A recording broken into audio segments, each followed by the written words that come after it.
పద్యపరం ఛానల్కి శుభోదయం.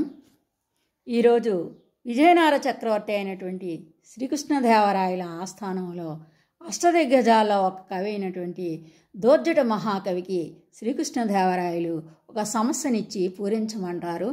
నిన్ను నిన్ను నిన్ను నిన్ను నిన్ను నిన్ను అనేటువంటి సమస్య.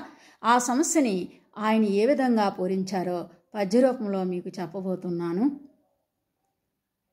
దోర్జటి మహాకవి చెప్పినటువంటి పద్యానికి అక్షర విన్యాసం తప్ప అర్థం అనేది ఉండదు.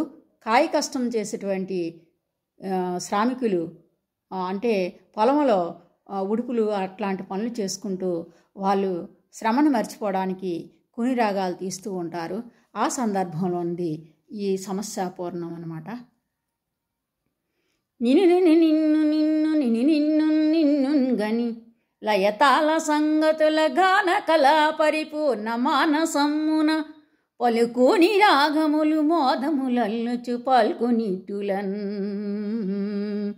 నన నన నాన నాన నన నాన నాన నాన నాన. ధన్యవాదములు.